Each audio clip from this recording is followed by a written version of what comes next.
받으실 하나님의 말씀은 구약성경 사사기 2장 1절부터 7절까지 말씀입니다.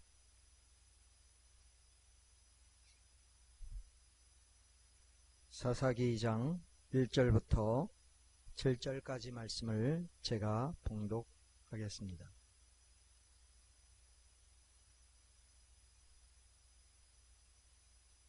여호와의 사자가 길갈에서부터 보김에 이르러 가로되 내가 너희로 애굽에서 나오게 하고 인도하여 너희 열조에게 맹세한 땅으로 이끌어 왔으며 또 내가 이르기를 내가 너희에게 세운 언약을 영원히 어기지 아니하리니 너희는 이 땅 거민과 언약을 세우지 말며 그들의 단을 헐라 하였거늘 너희가 내 목소리를 정종치 아니하였도다. 그리함은 어찌미뇨. 그러므로 내가 또 말하기를 내가 그들을 너희 앞에서 쫓아내지 아니하리니 그들이 너희 옆구리에 가시가 될 것이며 그들의 신들이 너희에게 올무가 되리라 하였노라. 여호와의 사자가 이스라엘 모든 자손에게 이 말씀을 이르매 백성이 소리를 높여 운지라. 그러므로 그곳을 이름하여 보김이라 하니라. 무리가 거기서 여호와께 제사를 드렸더라. 전에 여호수아가 백성을 보내매 이스라엘 자손이 각기 그 기업으로 가서 땅을 차지하였고 백성이 여호수아의 사는 날 동안과 여호수아 뒤에 생존한 장로들 곧 여호와께서 이스라엘을 위하여 행하신 모든 큰 일을 본 자의 사는 날 동안에 여호와를 섬겼더라. 아멘. 자, 이스라엘 백성들이 하나님께서 약속하신 가나안 땅에 드디어 들어와 정착하게 되었습니다. 각 지파대로 땅을 분배해 주었습니다. 얼마나 좋았는지. 그렇게도 그립고 사모하던 젖과 꿀이 흐르는 땅, 이제 그 땅에 와서 살게 되었으니 이제는 광야에서 천막치고 사는 생활 다 끝났습니다. 가다가 마실 물이 없어가지고 괴로워하고 또 먹을 것도 마음대로 먹지 못하고 그런 생활 다 끝이 났습니다. 또 적과 싸워야 되는 것도 이제는 다 끝이 났습니다. 이제는 마음껏 농사도 짓고 짐승도 키우고 과일도 따 먹으면서 정말 안연하게 살 수 있는 날이 오게 된 것입니다. 정말 좋았지요. 그런데요, 그 땅이 얼마나 비옥하고 아름다운지요, 제가 이스라엘 갔더니 제가 실감을 했습니다. 밥을 먹는데요, 끼니마다 꿀이 나와요. 근데 그 꿀이 얼마나 아주 쫀득쫀득하고 맛있는지, 꿀이 정말 맛있어가지고 우유에다가도 꿀 타먹고 옆풀에다가도 꿀 타먹고 그냥 여기저기다가 계속 사람들이 이상하게 생각하더라고요. 왜냐하면 공짜니까 꿀 많이 먹는다고 해서 뭐 밥값 더 달라고 하지도 않고. 그러니까 우리나라에서는 사실 꿀이 비싸고 귀하지 않습니까? 거기다가 돈을 줘도 진짜 꿀을 구하기가 쉽지가 않지요. 근데 거기는 정말 그냥 한번 딱 맛만 봐도 이거 뭐 진짜 꿀이에요, 이건. 그래서 꿀을 많이 먹은 기억이 나고, 그래서 정말 젖과 꿀이 흐르는 땅이라고 하더니 꿀이 많이 나기는 나는, 그러니까 매 끼니마다 꿀이 나오는 거죠. 그리고 또요, 우유가 많이 나와요. 아침 식사는 거의 우유에다가 요플레에다가 버터에다가 치즈에다가 뭐 요구르트에다가 전부 우유와 관련된 거. 그런데요, 우유가 얼마나 맛있는 거 아니요? 그 요크바타라고 하는 저 남방 지방에 갔었을 때 그 기부치에서 생산하는 우유를 사 먹었는데요, 얼마나 맛있는지. 태어나 가지고 그렇게 맛있고 고소한 우유는 처음 먹어봤어요. 얼마나 맛있는지요. 우유를 한 팩 큰 거 한 팩 먹고 다 먹고 그리고 한 팩을 더 먹었다니까요. 얼마나 맛있는지요. 고소하고 달콤하고. 야, 이게 어떻게 우유가 이렇게 다를 수 있을까? 이렇게 다를 수 있을까? 정말 젖과 꿀이 흐르는 땅이로구나. 그리고 땅이 얼마나 비옥하고 아름다운 건지요. 지금은 땅이 많이 황폐하게 된 것이죠. 많이 황무지가 되었지요. 특별히 옛날에는요, 그 옛날에는 남방지방에도 사람들이 많이 살았었다고 성경에 기록이 되어 있는데요. 근데 지금은요, 남방지방에는 사람들이 별로 살지 않습니다. 거의 다 광야입니다. 광야. 헤브론이라든지 부엘세바라든지 또 뭐 아라시라든지 이런 데나 사람들이 조금 살아요. 그리고 나머지는 다 황무지가 되어버렸습니다. 광야가 되어버렸죠. 왜냐하면 이스라엘 백성들이 죄를 많이 지어가지고, 그런데 또 그 도토리 나무에서 도토리가 떨어진 거 이렇게 주워가지고 만져봤더니요, 우리나라 도토리 한 3배 정도 커요. 그래도 3배 정도 커요.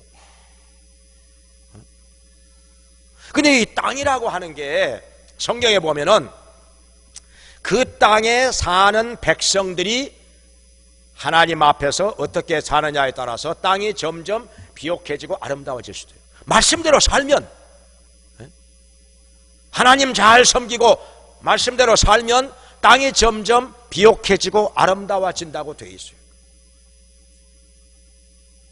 말라기에 보면은 말라기 3장 10절에 너희가 온전한 11조를 하나님께 드리면 내가 너희에게 복을 주리니, 어떻게 복을 주시느냐?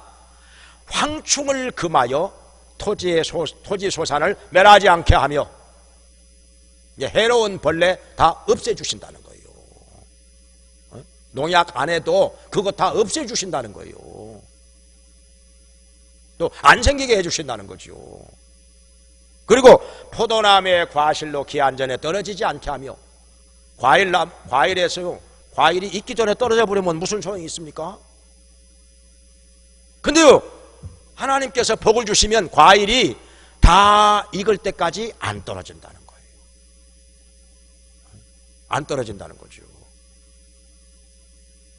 풍성하게 열리고, 그리고 또 성경에 말씀하시기를 어떻게 복을 주시느냐? 너희 땅이 아름다워짐으로 열방이 너희를 복되도다 하리니 만군의 여호와의 말이니라. 이렇게 말라기 3장 12절에 말씀하셨습니다. 그러니까 땅이 아름다워져, 백성들이, 그 땅에 거하는 백성들이 하나님 말씀대로 살고 또 온전한 11조를 드리면 하나님께서 복을 주셔가지고 땅이 비옥하고 아름다워지게 하신다는 것입니다. 그러니까 농사를 져도 잘 되고, 과일 나무를 심어도 과일이 아주 크고 풍성하게 열리고 또 잘 떨어지지도 않고, 짐승을 키워도 짐승이 잘 자라고 새끼도 잘 낳고 번성하고. 왜냐하면 먹을 게 많으니까, 풀이 잘 자라니까.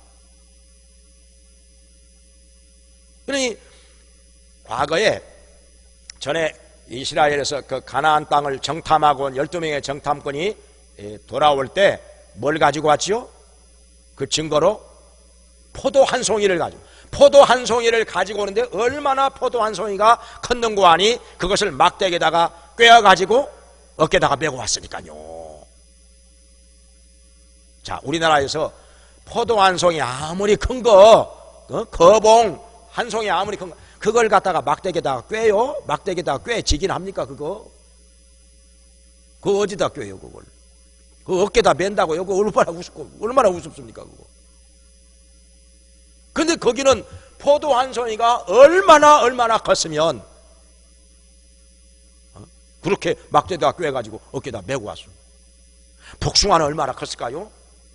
복숭아는 아마 우리 웬만한 어른들 머리통만큼 컸지 않았을까요? 지금도 그 중국에 가면은 복숭아가요, 애들 머리통만한 복숭아, 큰 복숭아 있어요. 망고도요, 중국에 갔더니요, 정말 어린아이 머리통만한 망고 한 개에 10,000원씩 하더라고. 얼마나 맛있는지. 그 하물며 그 당시에 그 가나안 땅에는 복숭아가 얼마나 컸겠어. 수박은 얼마나 또 컸겠습니까? 우리가 가히 상상을 하기 어려울 정도로 땅이 좋았다 이 말이죠. 그런데 그 땅에 거하는 백성들이 범죄하고 우상숭배하고 하나님 마음을 섭섭하게 해드리니까 하나님께서 진노를 하셔서 그 땅이 점점 척박하게 되었다는 거예요. 척박하게 되었어요. 땅이 농사를 져도 잘 안 되고 과일을 심어도 잘 안 되고 짐승을 키워도 잘 안 되고 척박한 땅이.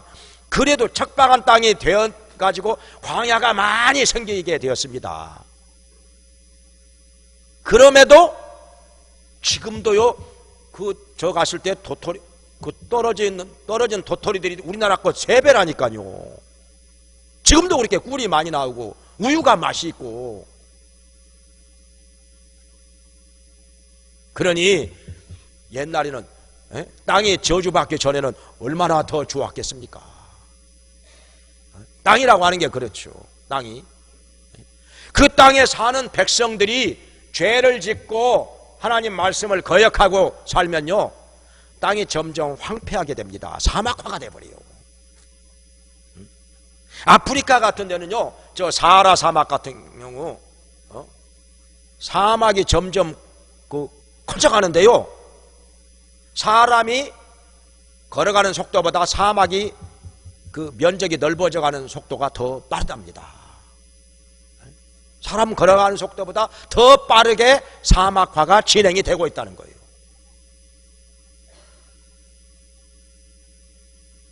근데요, 땅이 비옥하면은 뭘 심어도 잘 되는 거죠. 뭘 심어도. 이스라엘 땅도 그렇거니와요. 정말 미국 한번 갔었을 때 보니까 그 오렌지 나무가, 숙소 앞에 오렌지 나무가 있는데요, 오렌지가 1년 내내 열려요. 거기는 이제 플로리다 지방에 갔었는데 1년 내내 오렌지가 열려요. 큰 나무에서 오렌지가 한쪽에서는 꽃이 피고 사람들 보고 신기하다고 그래요. 우리 같이 간 사람들이 다 참 이상하다. 한쪽에서는 꽃이 피고 한쪽에서는 파랗게 열매가 맺혀지고 한쪽에서는 노랗게 이거, 그리고 하루에 한 20개씩 떨어져. 근데 그 오렌지가 얼마나 맛이 있는 거 아니요? 여기서 먹은 오렌지는 그건 오렌지라고 할 수가 없어요. 이건 진짜 아무것도 아니에요. 그냥 싱거워가지고 이건. 그걸 오렌지를 먹고 나니까 손이 끈적끈적 해가지고 정말 손이 끈적끈적해요. 얼마나 달고, 오렌지가 그렇게 맛있는 건 줄을 저는 몰랐어요. 정말. 오렌지 별로 안 좋아했었는데 한국에서. 근데 거기 가니까 오렌지가 이렇게 맛있는 과일이었나, 새롭게 알았습니다. 거기서 오렌지를 먹고 나서요, 한국에 와가지고 2년 동안 오렌지 안 먹었다니까요. 이건 오렌지가 아니요. 이건 뭐 싱거워가지고 이건 정말. 그 땅이 비옥하면은 이렇게 과일도 많이 열리고 맛이 있는 거구나. 생각을 해보세요. 오렌지 나무에서 오렌지가 1년 내내 꽃이 피고 열매가 맺혀지고 이거 가지고 하루에 매일 20개씩 떨어져요. 매일 20개씩 떨어져. 여러분 집 안에 그런 오렌지 나무 한 그루만 있으면 얼마나 좋겠습니까? 매일 20개씩 떨어져. 다 익어가지고. 자, 그래서 땅이 아름다워지고 비옥해지려면 그 땅에 살고 있는 백성들이 하나님 말씀대로 살아야 한다. 하나님 경외하고 말씀대로 살아야 된다. 하나님 잘 섬기고, 그러면요 복을 받아서 땅이 비옥해지고 아름다워지더라. 농사도 잘 되고 짐승도 잘 되고, 사람들도 쉽게 병에 안 걸리고 건강해지고, 얼마나 좋겠습니까? 그런데요, 자, 이스라엘 백성들이 이렇게 젖과 꿀이 흐르는 약속의 땅 가나안에 그 땅에 살고 있는 원주민들을 하나님께서 명하신 대로 다 진멸하고 그 땅에 정착하여 살게 되었습니다. 그런데 하나님의 사자가, 천사가 그 백성들 앞에 나타나서 하나님의 말씀을 전합니다. 그 말씀이 무엇인고 하니 오늘 본문에 나왔는데요, 너희가 내 명령을 거역하고 이 땅에 거하는 원주민들을 다 멸하지 않았다는 것입니다. 그러니까 한 90%는 멸하였지요. 그런데 10% 정도는 살려놓았습니다. 왜 살려놓았는고 하니 90%만 멸하였어도, 그 땅을 90%만 차지해도요, 인구가 그 당시에 적었기 때문에 사는데 아무 지장 없습니다. 땅 비옥하고 농사 잘 되지요, 짐승들 잘 자라지요, 과일도 풍성하지요. 이 정도면 됐지. 예? 사는데 아무 지장이 없고 충분하니까 아니라며 빠진 거죠. 거기다가 또 한 가지는 뭔고 아니요, 그 땅에 사는 원주민들 나머지 10%는요 한마디로 대단히 강한 사람들만 남아 있습니다. 병거를, 철병거를 가지고 있다든지, 기골이 유난히 장대하다든지, 유난히 싸움을 잘하고 용맹스럽다든지, 성이 견고하다든지, 그들을 쳐서 공략하고 멸하기 위해서는요 많은 희생이 따를 수밖에 없는 거 알고 있었기 때문에 그 사람들도 그냥 살게 놔둬. 그 사람들이 있다고 해서 우리가 뭐 못 사는 것도 아니고 무슨 지장이 있는 것도 아니고 불편한 것도 아니고 그냥 놔둬. 그래가지고 그들은 그들과의 싸움을 중단하고 이제 편안하게 그 땅에서 정착하여 살게 된 것입니다. 그런데 하나님께서는 그 사자를 보내셔가지고 너희가 내 명령에 순종하지 않았다는 것입니다.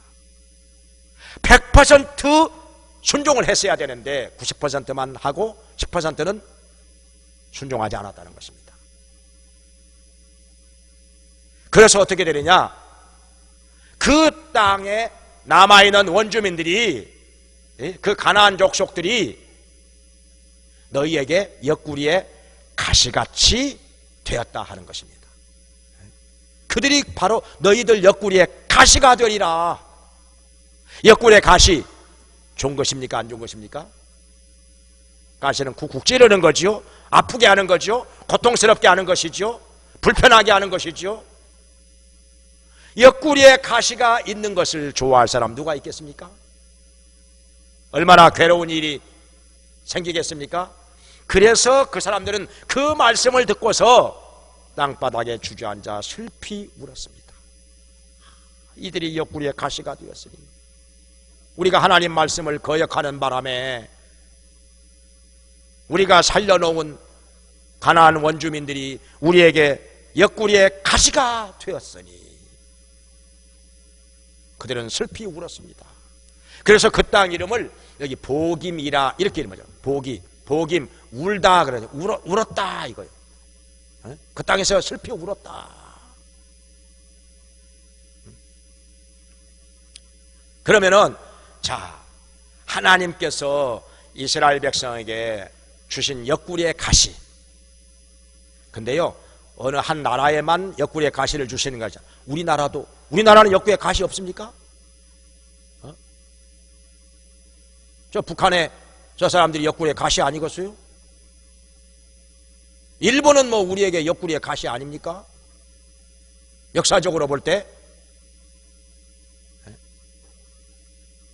중국은 뭐 우리에게 있어서 옆구리에 가시 아니었습니까? 근데요 국가적으로만 옆구리에 가시가 있는 것이 아니라 개인적으로도 옆구리에 가시가 있습니다. 우리 개인적으로도 옆구리에 가시, 신체적으로 약한 데가 다 있어요. 누구나 한두 군데 약한 부분이, 아픈 부분이, 예? 고통스러운 부분이 다 있습니다. 알고 보면은 저 사람은 없는 걸로 알았는데 알고 보면 있습니다. 옆구리에 가시가 있어요. 근데 정신적으로도 옆구리에 가시가 있습니다. 정신적으로. 가정적으로 옆구리에 가시가 있어요. 어떤 사람은 가족들 중에 옆구리에 가시 노릇하는 사람이 있을 수 있어요. 옆구리에 가시가. 가족들 중에 있어요. 또는 옆구리에 가시가 뭐 친척들 중에 있는 사람도 있고, 또 사회적으로 직장생활 하면서 옆구리에 가시가 있는 사람이 있고요. 하여튼 여러 가지 면에서 우리가 살아가는데 우리를 불편하게 하고 아프게 하고 괴롭게 하는 옆구리에 가시 쿡쿡 찔러. 틈만 나면, 기회만 있으면 쿡쿡 찔러. 옆구리에 가시가 우리 개인적으로도 있다는 것이죠. 사도 바울에게도 옆구리에 가시가 있다고 그랬는데, 그러면은 자, 성경적으로 볼 때 우리에게 있어서 옆구리에 가시는 어떤 의미가 있는 것일까요? 옆구리에 가시 어떤 의미가 있는 것일까요? 이거 좋아해야 할까요? 이거 불평을 해야 할까요? 자, 세 가지로 한번 생각을 해보겠습니다. 성경에서 말씀하시는 말을. 자, 첫째로는 옆구리에 가시는 일단 징계로 주셨다는, 하나님께서 징계로 주셨다. 왜냐하면 이스라엘 백성들이 말씀에 불순종하고 거역하니까 원주민들을 다 진멸하라고 했는데, 다 진멸하라고 했는데 그냥 90% 정도만 진멸해 놓고 이만하면 됐지 뭐, 안일함에 빠져가지고 나머지는 남겨놓았다는 것입니다. 이게 하나님께 거역한 것이고 불순종한 것이라 하나님께서 이에 대하여 징계를 하신 것입니다. 근데요, 하나님께서 징계는 누구에게 하시느냐? 사랑하시는 자에게 징계하십니다. 왜 하시느냐? 회개하고 바로 살라고. 히브리서 12장에서도 말씀하시기를 하나님께서 사랑하시는 아들마다, 받으시는 자식마다 채찍질하시고 징계하신다고 그랬습니다. 왜냐하면 회개하라고, 바로 살라고 징계하죠. 근데 만약에 징계가 없으면 그것은 사생자라, 버린 자식이라 그 말입니다. 그러니까 내가 잘못하고 있는데도 아무런 징계가 없다, 아무 일도 없다, 그건요 감사할 일이 아니고, 그건 즐거워해야 할 일이 아니고, 그것은 가장 슬퍼해야 할 일입니다. 가장 불행한 일입니다. 징계가 없어. 내가 매를 맞아야 되는, 매 맞을 일을 했는데도 매를 안 때려. 그것은요, 내가 버린 자식이라는 거예요. 버린 자식이라는 거예요. 좋아할 일이 아니라니까요. 가장 불행한 일이요, 그게. 유기라는 말 하죠. 유기, 버렸다. 우리 신학에서 유기라는 말 하는, 하나님께서 버리셨다. 죄를 짓고 있는데도 하나님께서 내버려 두신다, 아무런 징계가 없다. 그건요, 정말 슬프고 불행한 일입니다. 알고 보면 그래요. 좋아할 일이 아닙니다, 결코. 징계가 없으면 사생자라, 버린 자식이라 그 말. 근데 하나님께서는 사랑하시는 자에게 징계를 하셔가지고 죄를 회개하게 하시고 하나님께 순종하게 하십니다. 히브리서 12장에 보면은 말씀하시기를 저는 다리를 고쳐서 바른 길로 행하게 하시고 의의 평강한 열매를 맺게 하시나니 그랬습니다. 다리를 쩔뚝거리면서 자꾸 엉뚱한 길로 가, 자꾸 빗나가, 말씀에서 빗나가, 그러면 하나님께서 매를 때려가지고 저는 다리를 고쳐서 바른 길로 행하게 하신다는 거예요. 그래서 의의 평강한 열매를 맺게 하신다는 것입니다. 그러니까 이스라엘 백성들이 지금요, 하나님의 명령대로 가나안 원주민을 다 진멸하지 않았기 때문에 일부 남겨놓은 원주민들이 그들이 옆구리에 가시가 되어가지고 조금만 허점이 보이면요, 이스라엘 백성들을 공격해 옵니다. 공격해 와요. 그 중에 어떤 족속인가 하니 블레셋 족속. 블레셋 족속도 가나안 원주민이었었지요. 이스라엘 백성을 제일 많이 공격하고 괴롭힌 족속이 블레셋 족속입니다. 지금까지도 그러죠. 지금까지 팔레스타인, 지금의 팔레스타인이죠. 가나안 서남 쪽에 그 지중해 연안에 살고 있는 블레셋 족속들인데요, 유난히 이 사람들은 싸움을 잘합니다. 아주 용맹스럽고 호전적이고, 그리고요 기골이 장대한 사람들이 많습니다. 그들 가운데는 골리앗 같은, 골리앗도 블레셋 사람이잖아요. 골리앗 같이 키가 2m 몇십 센티 이런 사람들 유난히 많아요. 그러니까 골리앗 같은 사람은 얼마나 체격이 좋은 거 아니요. 그냥 키가 2m 90인데 그가 휘두르는 창이요, 배틀체와 같다. 그러니까 우리가 보통 말하는 장대, 길다란 장대 같은 창을 막 휘두르면요, 땅에서 흙먼지가 일어나. 창을 한번 휘두르면요, 휘잉휘잉 하면서 그냥 일어나. 체격이 좀 힘이 좀 약하고 체격이 적은 사람은요, 골리앗이 창 한번 휘두르면 그 바람에 휩쓸려 가지고 흔들흔들 기우뚱기우뚱 할 정도요. 마치 덤프차 지나갈 때 티코가 흔들리듯이. 어떤 티코는 뭐 뒤집어졌다며. 아무튼 이러니 이 블레셋 사람들이 이스라엘을 틈만 있으면 쳐들어와 가지고 짓밟고 죽이고 빼앗아가고 이랬단 말이죠. 성경에 많이 나오죠. 이건 오늘날까지도 이스라엘하고 팔레스타인 늘 싸우잖아요. 지금도. 또 그뿐만 아니라 저 아말렉 사람들, 미디안 사람들, 또 모압 사람들, 암몬 사람들, 에돔 사람들, 아람 사람들, 뭐 셀 수 없이 많아요. 주변에 있는 그 이웃에 있는 족속들이요, 옆구리에 가시가 돼가지고 이스라엘 백성들이 조그만 허점이 보인다 하면 쳐들어와 가지고 빼앗아. 왜냐면 땅이 기름지고 아름다우니까 쳐들어오면 빼앗아갈 것이 많거든요. 쳐들어오면 빼앗아갈 것이 많아. 과일도 맛있지, 곡식도 거기서 나는 밀이나 벌이나 다 맛있고, 거기서 자라는 짐승들도 살이 토실토실 쪄가지고 얼마나 그 탐이 나는지. 그러니까요, 귀에 말씀은 쳐들어와. 근데 이들이 하나님 말씀대로 살 때는 아무 일 없어요. 근데 하나님 말씀을 거역하고 죄를 짓고 우상 숭배하고 그러면 어김없이 옆구리에 가시가 와서 찔러요. 옆구리에 가시가 와서 찔러요. 아프게 하고 괴롭게 하고. 그러다가 다시 또 그들이 하나님 앞에 회개하고 부르짖고 간구하면 또 옆구리에 가시가 멀리 떠나갑니다. 평안해져요. 그래서 하나님께서는 옆구리에 가시를 이스라엘 백성에 왜 주셨느냐? 징계로, 일단 징계로 회개하라고 하나님께서 주신 것이다, 이렇게 말씀하고 있습니다. 그 다음에 두 번째로는 옆구리에 가시 왜 주셨느냐? 여기 본문 뒤에 보면은 여기 여호수아 2장 22절에 너희가 내 말에 순종하나 아니하나 시험하고자, 하나님 말씀에 순종하나 안 하나 시험하고자, 이 테스팅하고자 하나님께서 옆구리 가시 주셨다는 거예요.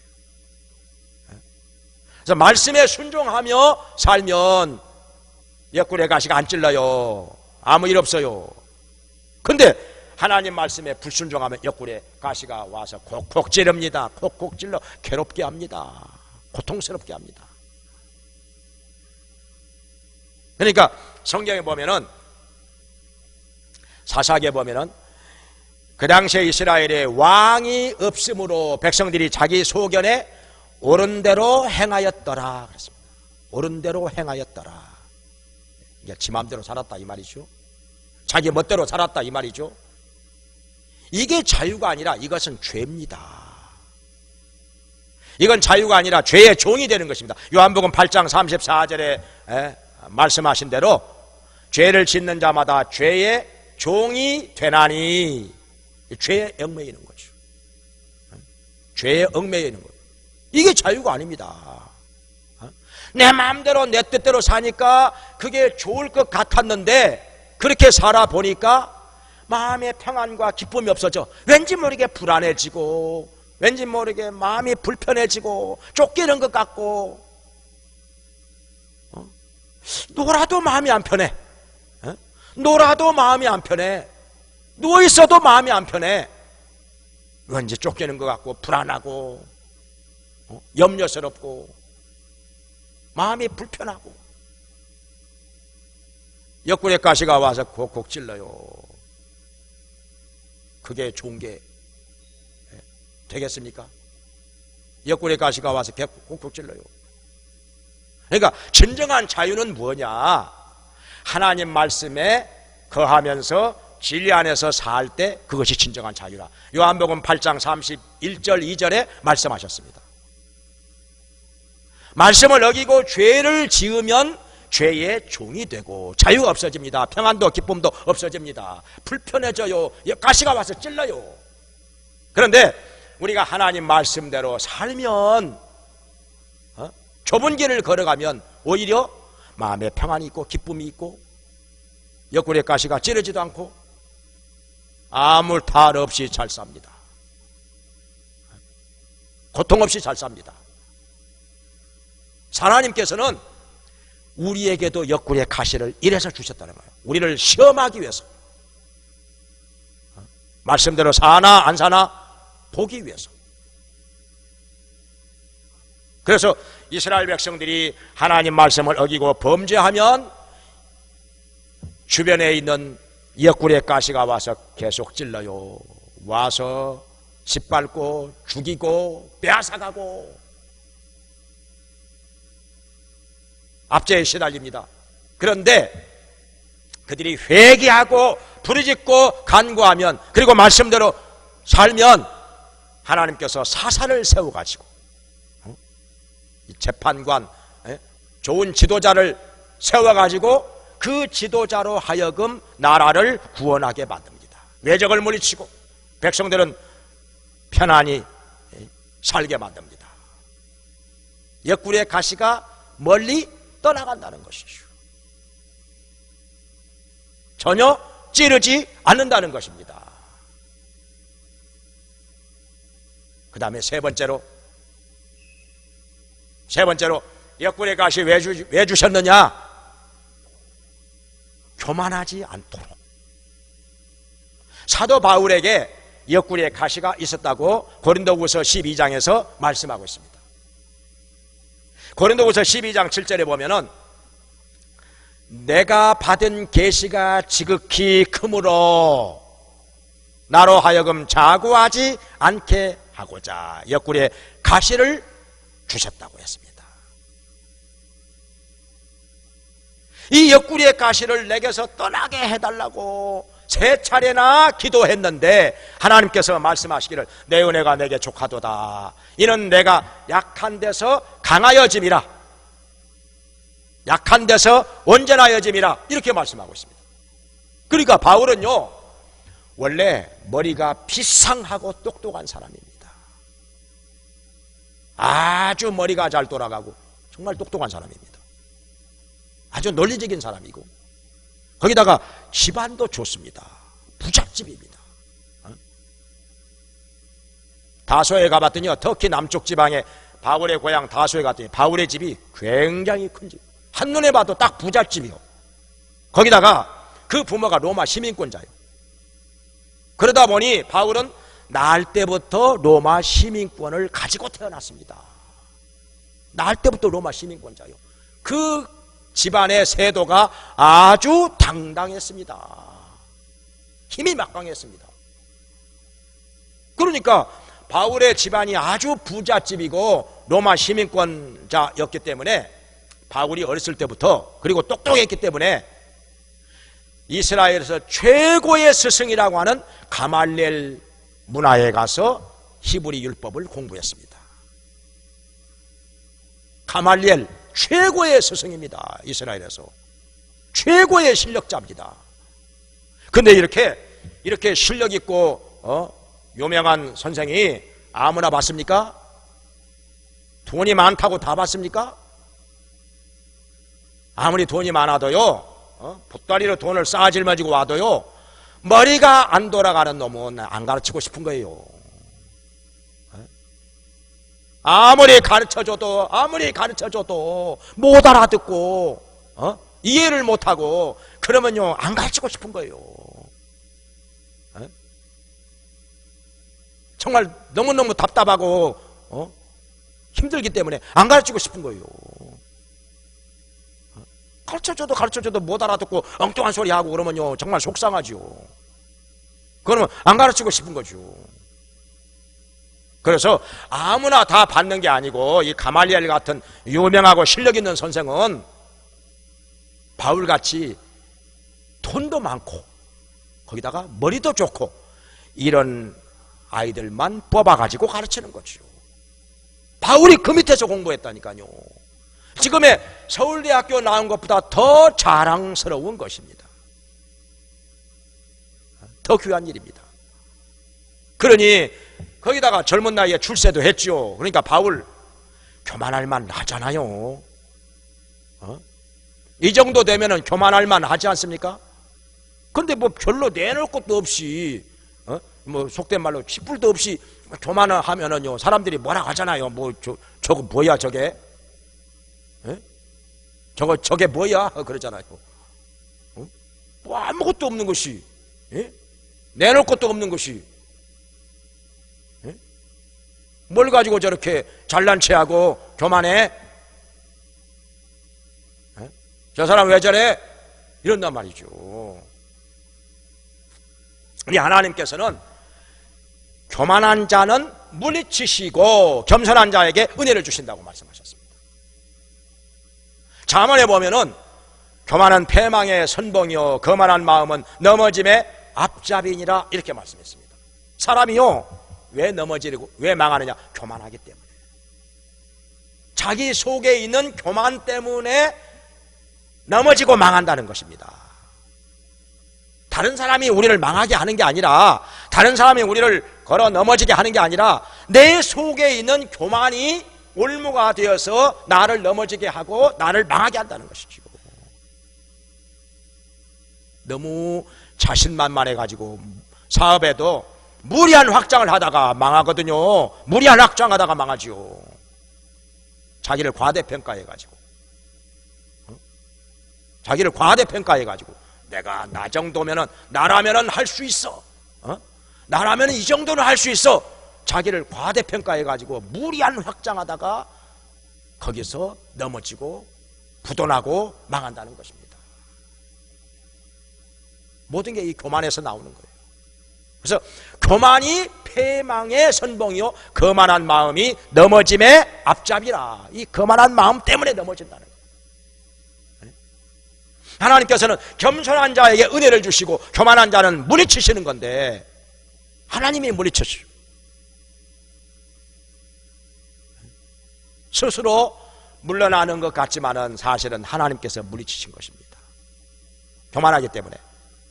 자, 예수님께서 보리떡 5덩어리와 물고기 2마리 가지고 수천 명, 수만 명을 먹이시고 12바구니가 남았는데 이 기적을 보고 예수님께로 많은 사람들이 몰려왔습니다.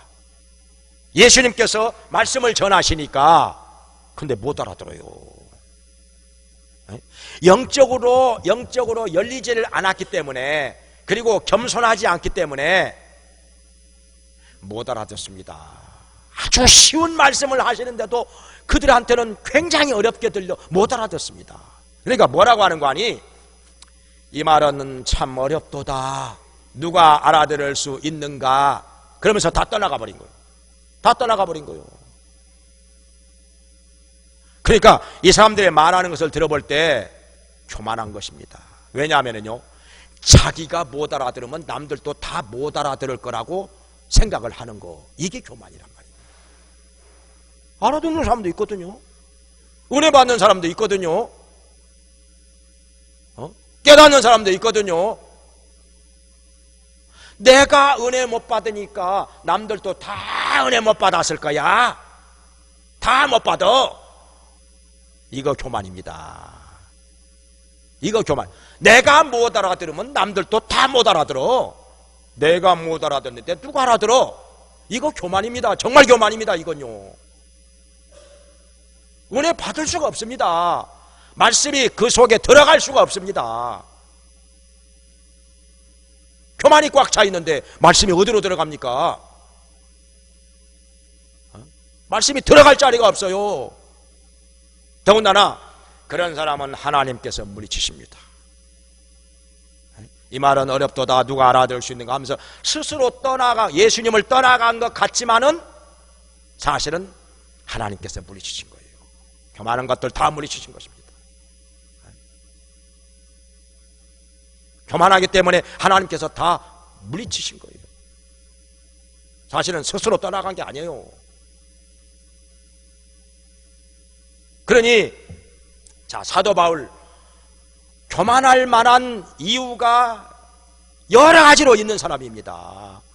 집안 좋지요, 머리 좋고 똑똑하지요, 공부 많이 했지요, 젊은 나이에 출세도 했지요, 로마 시민권자지요. 뭐 어디 가서 누구한테 꿀릴 것이 없는 사람입니다. 어디를 가더라도 누가 바울 앞에서 감히 뭐 자랑할 것이 없는 사람이에요. 거기다가 또 신앙적으로도 바리새인입니다. 바울은요, 이스라엘 백성 중에 6,000명밖에 안 되는 그 수에 들어갑니다. 바리새인이에요. 철저하게 율법대로 산다고 하는.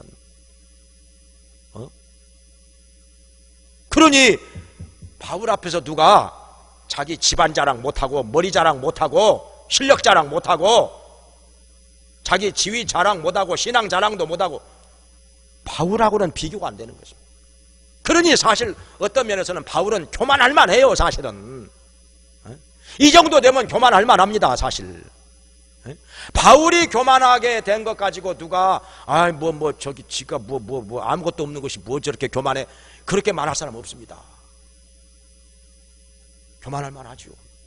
그래도 하나님께서는 교만한 것을 싫어하시기 때문에, 교만한 자를 물리치시기 때문에 하나님께서는 바울로 하여금 이 교만하기 쉬운 바울, 교만하게 쉬운 바울을 자고하지 않게 하고자 옆구리에 가시 주셨다는 거예요. 교만에 빠지지 않도록 하시고자 바울에게 옆구리에 가시를 주셨다는 거예요.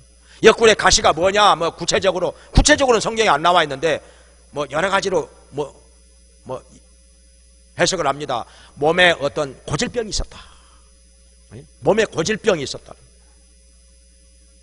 또 어떤 사람 몸에 고질병은 아닐지라도 주위로부터 핍박받는 거. 바울이 간 데마다 사람들이 핍박을 합니다. 돌 던지고 깡패들 동원해서 두들겨 패려고 그러고, 그럼 바울은 또 도망다니고 쫓겨나고 참 힘들었습니다. 말로 다 할 수 없이 정말 괴로웠고 힘들었습니다.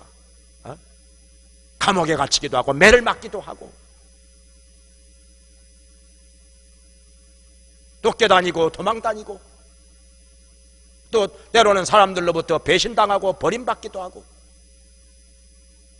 또 애매한 말로 모함을 당하기도 하고 억울한 누명을 쓰기도 하고, 정말 사람들이 왜 이러는지, 도대체 사람들이 왜 이러는지 너무너무 참 힘들었습니다.